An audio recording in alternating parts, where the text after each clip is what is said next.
ओम नमो भगवते वासुदेवाय नमः. ओम नमो भगवते वासुदेवाय नमः. तर मित्रांनो, ज्यावेळी धर्माला ग्लानी आली होती, सत्याचा विजय होत नव्हता, तो काळ होता महाभारताच्या युद्धाचा. आणि या महाभारताच्या रणमैदानावरती प्रत्यक्षात भगवान श्रीकृष्णांनी अर्जुनाला गीता सांगितलेली होती, संपूर्ण गीता.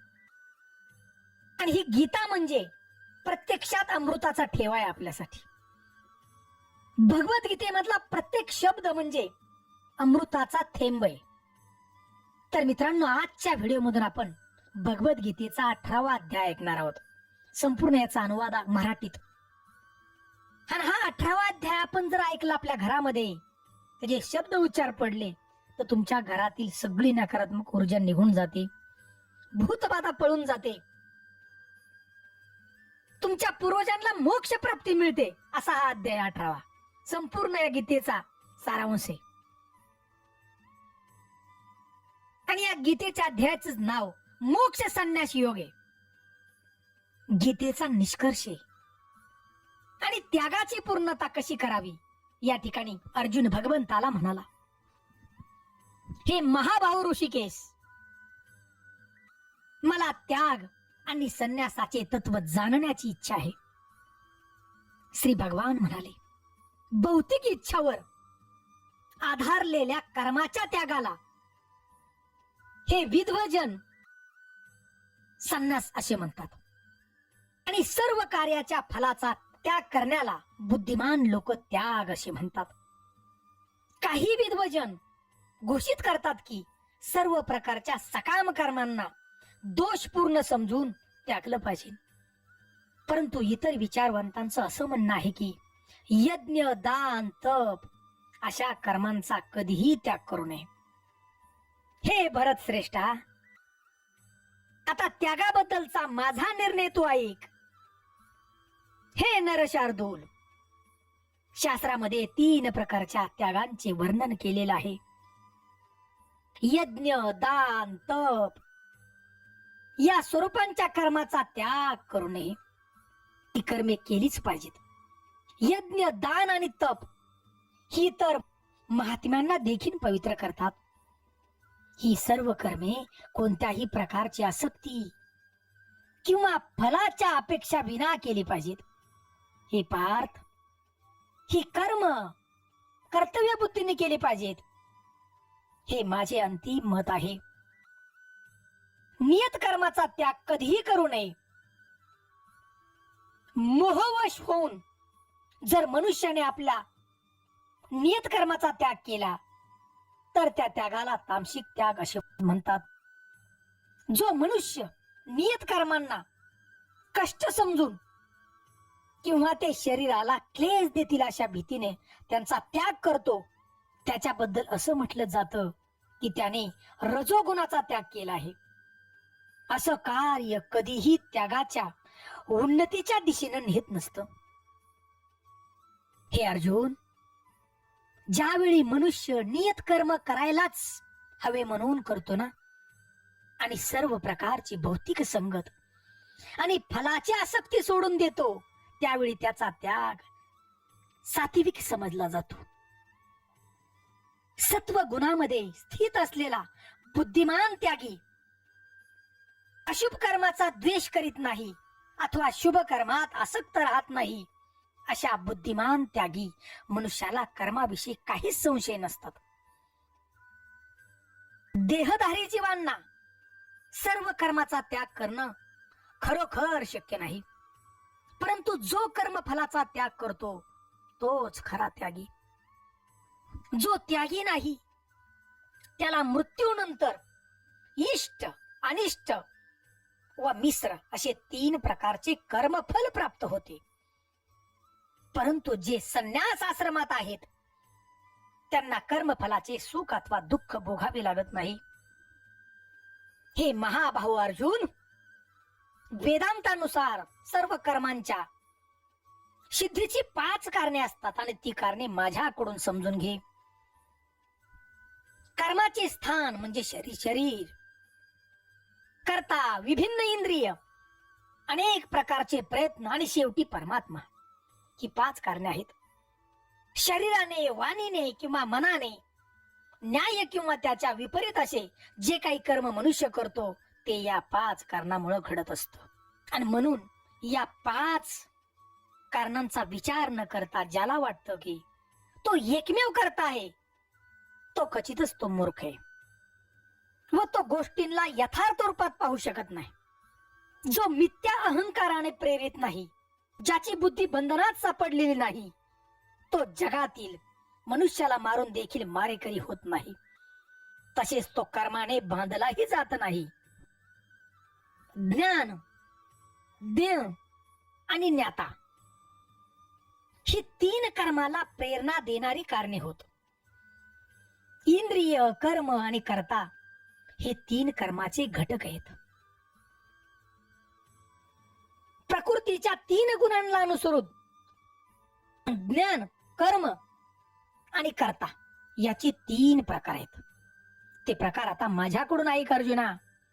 आणि ज्या ज्ञानामुळं अनंत रूपात विभाजित असलेल्या सर्व जीवामध्ये एकच अविभक्त आध्यात्मिक स्वभाव दिसून येतो, त्या ज्ञानाला तो सात्विक समज. ज्या ज्ञानामुळं एखादा मनुष्य विभिन्न शरीरात भिन्न भिन्न प्रकारचा जीव पाहतो, ते ज्ञान राजस होय असं तू जाण. आणि जे ज्ञान ज्यामुळं मनुष्य एकाच प्रकारच्या कार्याला सर्वस्व समजून आसक्त होतो, त्याला सत्याचं ज्ञान राहत नाही.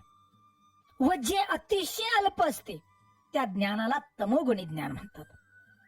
जे कर्म नेमलेलं आहे व आसक्तीशिवाय केलं जातं, जे राग द्वेष न ठेवता फलप्राप्तीच्या इच्छेविना केलं जातं, त्या कर्माला सात्विक कर्म म्हणतात.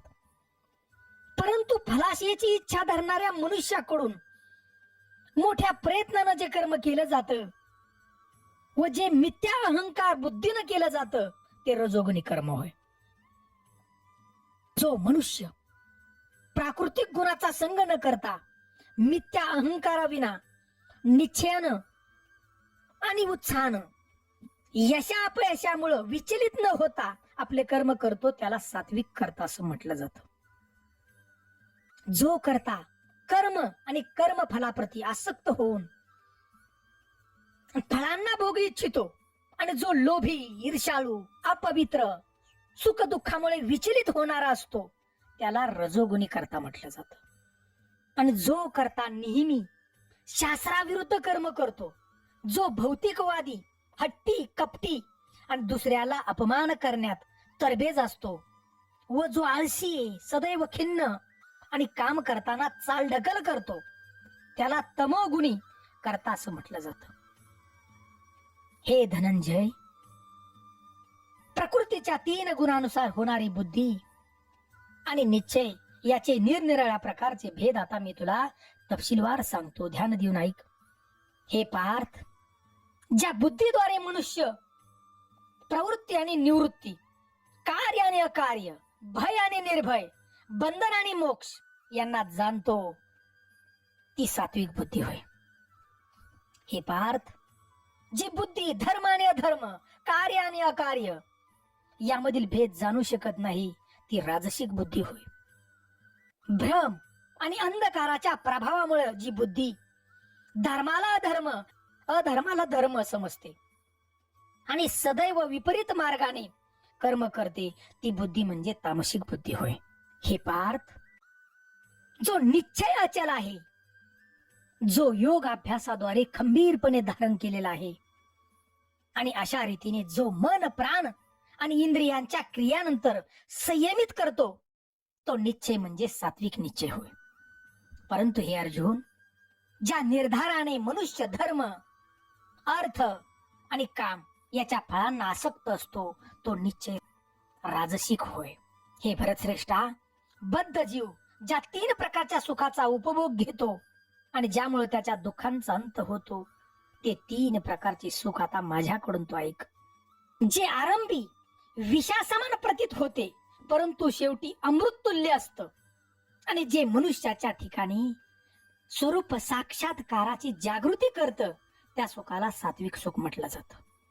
इंद्रियांचा विषयाची संयोग झाल्यानं प्राप्त होणारं सुख, जे प्रारंभी अमृतासारखं भासतं परंतु शेवटी ते विषाप्रमाण असतं, त्या सुखाला राजसिक सुख असं म्हटलं जातं.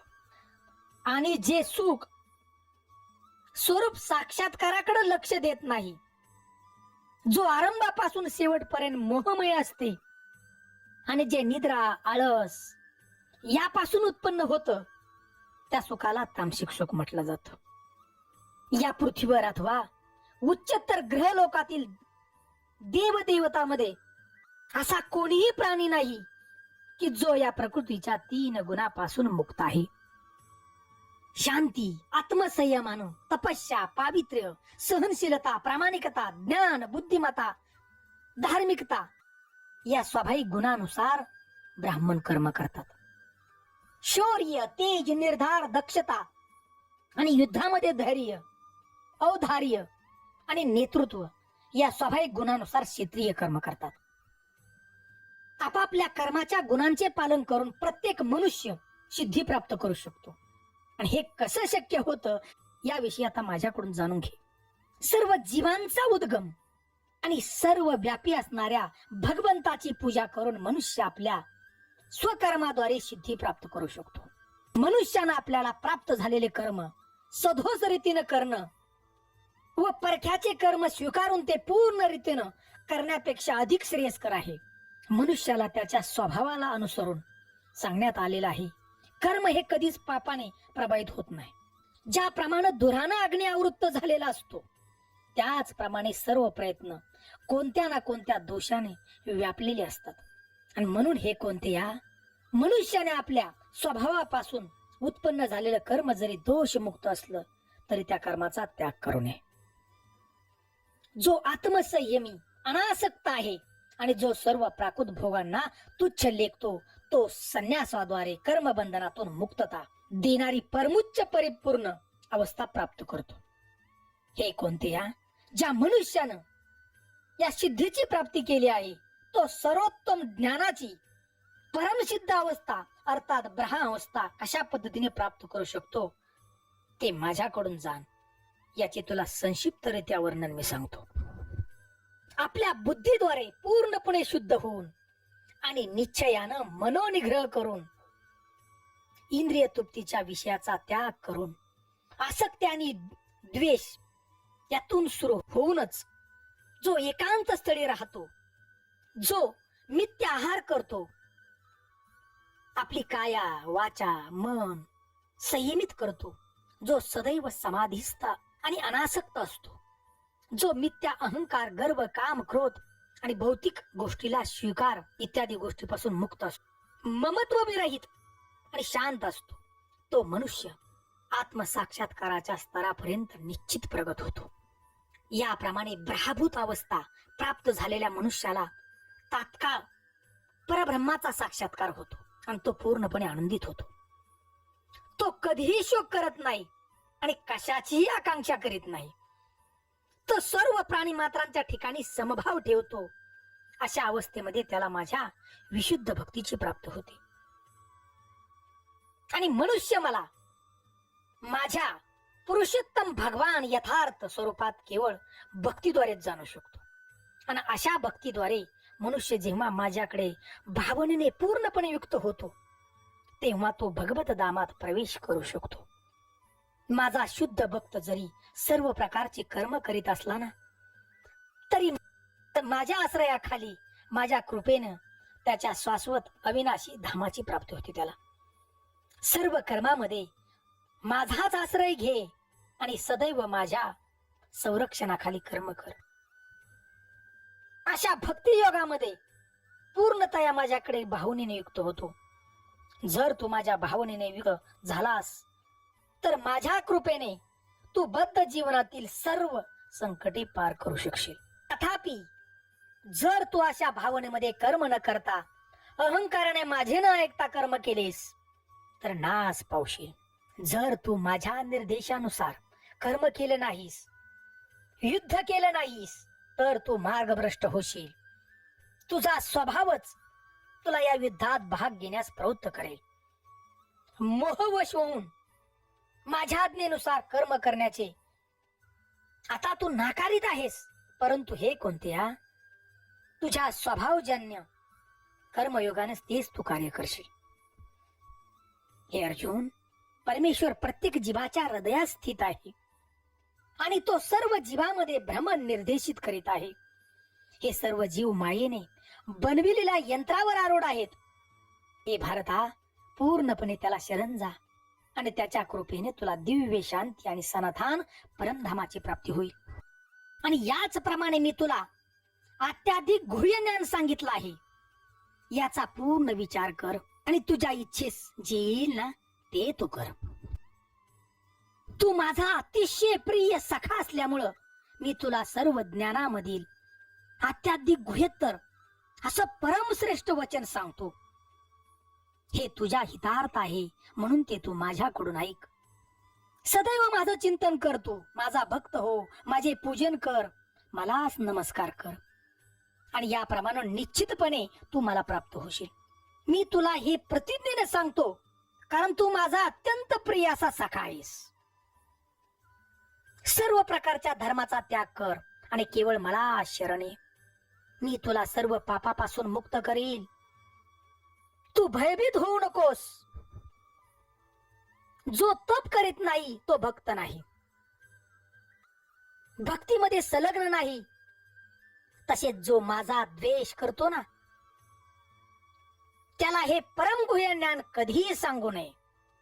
जो मनुष्य भक्तांना परम गुह्य रहस्य सांगेल त्याला निश्चितपणे शुद्ध भक्ती प्राप्त होईल आणि अखेरीस तो माझ्याकडे परत येईल. यात मुळीच शंका नाही. त्यांच्यापेक्षा मला अधिक प्रिय असा कोणीही सेवक या जगतामध्ये नाही. तसेच त्यांच्यापेक्षा अधिक प्रिय असा कोणी होणारही नाही. आणि मी असे अंतिम घोषित करतो की जो कोणी आपल्या या पवित्र संवादाचे अध्ययन करतो तो आपल्या बुद्धीद्वारे माझे पूजन करतो. आणि जो मनुष्य श्रद्धेने द्वेष न करता श्रवण करतो तो सर्व पापातून मुक्त होतो आणि पुण्यवान लोक जेथे वास करतात त्या शुभ लोकांची तो प्राप्ती करतो. हे पार्थ, हे धनंजय, तू हे एकाग्र चित्तेने श्रवण केलेस का? आणि तुझा मोह आणि अज्ञान आता नष्ट झाले का? भगवंत त्या ठिकाणी अर्जुनाला विचारत आहेत. अर्जुन त्या ठिकाणी म्हणाला, हे कृष्णा, हे अच्युत, माझा मोह आता नष्ट झाला आहे. तुमच्या कृपेने मला माझी स्मृती पुन्हा प्राप्त झाली आहे. मी आता दृढ आणि संशयमुक्त झालो आहे आणि तुमच्या आज्ञेनुसार मी कर्म करण्यास आता तयार आहे. आता या ठिकाणी संजय म्हणाला, याप्रमाणे श्रीकृष्ण आणि अर्जुन या दोन महात्म्यांचा संवाद मी अद्भुत ऐकला आणि हा संवाद अत्यंत अद्भुत आणि रोमांचकारी आहे. व्यासदेवांच्या कृपेने हे परमगुह्य ज्ञान योगेश्वरी श्रीकृष्ण अर्जुनाला सांगत असता साक्षात त्यांच्याकडून मी ऐकलं आहे. हे राजन, श्रीकृष्ण आणि अर्जुन यांच्या अद्भुत आणि पवित्र संवादाचे वारंवार स्मरण होऊन मला प्रत्येक क्षण पुन्हा पुन्हा हर्ष होत आहे. हे राजन, भगवान श्रीकृष्णांचे अद्भुत रूप स्मरण केल्यानं मी अधिकाधिक विस्मयकारी होत आहे आणि मला पुन्हा हर्ष होत आहे. जेथे योगेश्वर कृष्ण आणि महान धनुर्धर अर्जुन आहेत तेथे निश्चितच ऐश्वर्य, विजय, असामान्य सामर्थ्य आणि नीती आहे, हे माझं मत आहे. प्रत्यक्षात त्या ठिकाणी भगवंताने हे सांगितलेली भगवद्गीता आहे अर्जुनाला. संपूर्ण या जीवनाचं रहस्य आहे की प्रत्येक जीवानं जीवन जगावं कसं, जर मोक्षापर्यंत पोहोचायचं असेल तर काय करावं. हे शब्द म्हणजे गीतेचे अमृत आहेत या ठिकाणी. मित्रांनो, आपण विश्वासानं ऐका आणि अशाच पद्धतीने आपण जीवन जगा, कारण जीवनाचं अंतिम सत्य काय आहे आपल्याला या ठिकाणी समजतं. मित्रांनो, ही सुंदर अशा 18व्या अध्यायाची माहिती आपल्या घरात जर आपण ऐकली ना, ध्यान देऊन विश्वासाने ऐका, तर आपल्या घरातील भूतबाधा सुद्धा पळून जाईल. एवढी ताकद आहे बघा. नकारात्मक शक्ती निघून जाईल, जीवनातलं दुःख आणि दारिद्र्य पळून जाईल सगळं. आणि हा संसार रूपी ही जी नौका आहे आपल्या भवसागरातून अत्यंत आनंदरीत्या पार होईल. ओम नमो भगवते वासुदेवाय नम. ओम नमो भगवते वासुदेवाय नम. अशी कमेंट आम्हाला जरूर करा. जय हिंद, जय महाराष्ट्र.